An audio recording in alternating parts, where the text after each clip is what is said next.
Blair Mills, with The Mandalorian Season 4 already written, do you think Star Wars have learned their lesson, especially given they want to have a climax event with it, Ahsoka, etc.? I don't think Star Wars has learned anything, because the problem is there's not Star Wars. There's many people creating Star Wars. Whereas back in the day, for 35 years, Star Wars was George Lucas when it came to prime canon, and then all of the individual stories and the books and stuff were kind of a second tier canon. All of this up here, the George Lucas canon, was tied to him. The movies, Clone Wars, it was all George Lucas, one dude. So you could say he's learned his lesson, he doesn't have people pushing back on him. You could say that really easily when it was the one guy.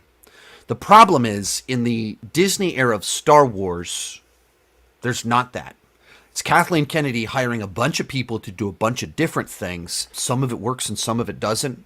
It's wildly inconsistent in the planning. It's wildly inconsistent of the quality. And that's because there's not this one person guiding it as a visionary storyteller. You have like an executive producer, a producer lady, acting like a get it done person, not like a storyteller. So, like, have the movies learned anything? I don't even know what movies are going to come out. Is this Taika Waititi thing going to happen? Is the Patty Jenkins thing going to happen? Is that Rian Johnson trilogy that they've never officially canceled, is that ever going to happen? There was this Damon Lindelof one. Is that one going to happen? Like, what is actually going to be the next Star Wars movie that comes out? That doesn't feel like there's a plan right there. How does Andor tie into anything else they're doing? It doesn't seem to. It's great, but it's like its own little pocket thing. And then you get to what's kind of going on with the Filoni Favreau stuff.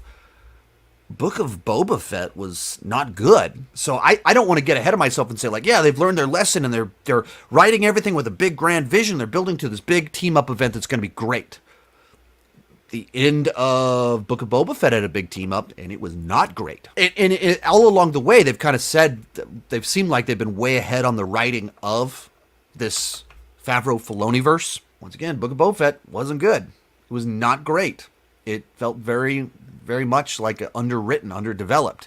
So it's tough for me to view this, like them being ahead on their writing, as necessarily a good thing, when sometimes that feels like, are you just writing too quickly? Maybe you need to slow down, take a break, and not just microwave a script for an episode, but really come up with something special. And what some might even mean by that is that some of the charm of season 1 and 2 of Mandalorian is that they're very simple, straightforward plots. Well, if you're trying to do a big event that ties a bunch of things together, that's not inherently simple. You can't just crank out a zillion scripts and like, here, now let's throw everybody together. You really have to properly slow cook that to do it right and have it feel right and not just feel like cheap cameos.